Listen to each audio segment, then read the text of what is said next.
Nafarroan LGTBIQ+ mugimendua etzen sortu frankismo garaia bukatu arte. 2000 urtean Kaitxalingune sortu zen, profesionalekin lan egiten duen zerbitzu publiko bat, LGTBIQ+ pertsonak informatu eta aholkatzeko helburuarekin. Erika Salvatierra sexologa da eta harrotun egiten du lan, udaleko doako zerbitzuan. LGTBIQ+ pertsonei modu anonimoan laguntza eskaintzen duena. Berarekin eskaintzen dituzten zerbitzuen inguruan hitz egin dugu. Hasiko naiz kontatzen, harrotu dela Iruñeko udaleko LGTBI zentroa, bale? Justo orain egingo ditugula 2 urtetxo. Eta, harrotun ekintza desberdinak egiten dira, baina bai ditugu bi eta ekintzak egiten diren alorra edo, eta beste alde batetik ditugu asesoriak, bai? Orduan, lehenengo alorra, hor dago Ander, gure kidea, eta bertatik egiten diren ekintza guztiak dira, bai pertsona eta bai kolektiboen alduntzerako, ez? Azkenean, egiten ditugun gaiak dira beti LGTBI gaiak, edo sexu eta genero aniztasuna lantzen duten gaiak, eta egiten ditugu ekintza desberdinak jendea hurbiltzeko eta jendeak parte hartzeko azkenean alduntze pertsonala eta kolektiborako, ez? Orduan, hor egiten ditugu hainbat ekintza, adibidez, kurtsoan zehar finkoak ditugunak, dira ingelerako elkarrizketak, zeinetan jendea etortzen da, eta ingelera pixka bat ere hitz egiteko, eta azkenean beti da eskusa jendea ezagutzeko eta gaiak lantzeko, baina ongi dago. Gero ere izaten dugu irakurketa kluba, zeinetan ere, hemen harrotun ere badugu mediateka zerbitzua, dena LGTBI gaien ingurukoa, orduan, beti erabakitzen da taldean ze liburu irakurri, bai komikia, bai novela, bai entsaioa, dena delakoa, eta, irakurtzen da, eta gero egiten da horrelako elkarrizketatxo bat, edo analisi txiki bat, ez? Baditugu ere zineforumak egiten dugula antzekoa, baina hilabetean behin, eta azkenan pelikula bat jartzen da, gai desberdinekin zer ikusia duena, pelikula edo dokumentala hasiko gara orain ere sartzen, eta hori gero ere komentatzen da, eta hortik ere jendeak elkar ezagutzen du, baina aberazten da ere, ez, diskurtso oso garrantzitsua dela. Egiten ditugu ere tailer edo ekintza desberdinak, ez? Adibidez, azken boladan egin dugu bat drag tailerra, arrakasta asko izan duena, de hecho, etorri zen ere beste telebista bat, grabatzera eta, izan zen oso polita, zen ikustu dut, jendeak, barrura begiratu ahal izan zuela, eta benetan, atera, ez? Beste izaera bat, edo azkenean jolastu, ez? Genero roloiekin edo, eta, alduntze pertsonarako oso positiboa izan da. Ojalá en un futuro harrotu bat ez den behar, ez? Baina, gaur egun beharrezkoa da, eta ulertzen dugu, instituzioek ere, gai hauek ere jorratu behar dituztela, ez? Orduan, hori da pixka bat, informazio eta parte hartzetik egiten dena, ez? Eta gero, asesorietan badaude bi asesoria mota, bata asesoria sexologiko eta psikosoziala, eta bestea da asesoria juridikoa. Orduan, asesoria juridikoan gai juridikoak lantzen dira, azkenean, bai LGTB pertsona izateagatik ematen diren eraso edo diskriminazioak, ez? Bai maila legalean, bai instituzio beretan ere oraindik ematen dira, edo kalean, ez? Azkenan ematen diren gauzak, hortik ere lantzen dira, ez? Edo amatasun kontuak, aitutasun kontuak ere, gai oso anitzak, ez?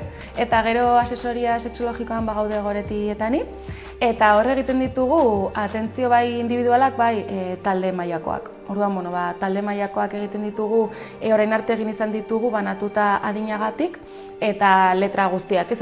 Azkenean pertsona guztiak erabiltzen dira hemen. Eta orduan hori egiten duguna da, prozesu bat zeinetan bakoitza etortzen den bere nahiarekin edo bere beharrarekin, baina bai modu kolektiboan edo lantzen da, ez? Ulertzen dugu azkenean ere gure zailtasunak helarazten ditugunean edo konpartitzen ditugunean batzutan txiki egiten dira, eta azkenean beti guk ere saretze hori bermatzen dugu, ez? Orduan hortik ere lantzen da. Eta beti ere guk markatzen dugu, bai harrotun bai Katalingunen daukagun pixka bat filosofia edo da, beti pertsona laguntzea, ez bideratzea, ez? Bakoitzak badaki zer behar duen, eta bakoitzak baditugu tresnak, baina batzutan behar dugu pertsona bat laguntza moduan gure tresna horiek ere mahai gainean jartzeko eta guk gure bidea egiteko, ez? Orduan, guk egiten duguna gehien bat da hori, bide horretan lagundu, ez? Nolabait, baina beti ere pertsona jartzen ditu bere nahiak eta bere beharrak mahai gainean, eta guk horri kasu egiten diogu edo respetatzen dugu. pertsono bezala eskaera horiek ere oso anitzak dira, ez? Baina bai egia da, gaur egun adibidez, trans pertsonengan oraindik, zailtasun sozial batzuk daudela, ez? Bai instituzionalak, bai sozialak, baina instituzionala gehien bat, gaur egun oraindik izena aldatzeko arazo nahiko egoten direla, eta orduan izen eta sexuari mentzio horretan enanan edo aldaketa hori egiteko laguntza asko eskatzen dutela oraindik. Egia da pertsona batek itxura bat duenean, edo sentimendu bat duenean eta nahi duenean beste modu batez izendatua izan, hor ere gauza asko daude egiteko legalki sozialki, ez orduan hori biltzen gara. Oso anitzak dira gauzak, ez?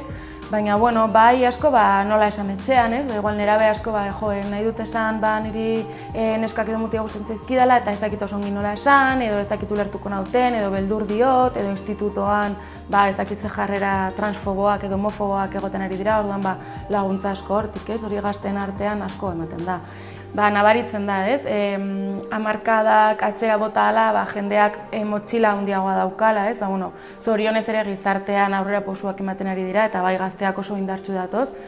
Eta, lehengoak esan nahi dut, ez? Hamarkada batzuk atzera bota eta militantzien zegoen jendea ere oso indartsu zegoen, ez? Baina egia da, armarizazioa handiagoa dela, gero eta zaharragoak izan, ez? Orduan, jende hori, 50 urtetik gorako jendea bakartasun puntu batekin etortzen da, eta, asko jendea ezagutzera, ez? Azkenean ere ligatzeko gaur egun aplikazioak dute, baina igual horiek ere dira mas de bar, ez? Zertute, eskegu gara gehiago, tabernetakoak, ez? Eta, azkenean jendea ezagutzea eta saretzea, da gure helburu nagusia, eta azkenean etortzen diren eskaeren araberakoa da, ez? Guk lantzen dugun hori.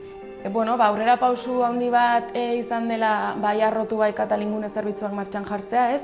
Ze azkenean jendeak badu erreferentzia puntu bat nora joan, kolektiboak ere daude, hori egia da, baina azkenean zerbitzu bat egotea astelehenetik ostiralera goiz eta arratsalde irekita baduzu ate bat nora jo eta badakizu hor hartatua izango zarela modu positibo batean ere, eta gero hortik sare horretara bideratzen dela, ez? Bakoitzaren beharren arabera, nik nahi ditut gizonak ezagutu, gizon kolektiboetara jo, edo trans pertsona bat naiz, trans kolektiboetara jo, ez?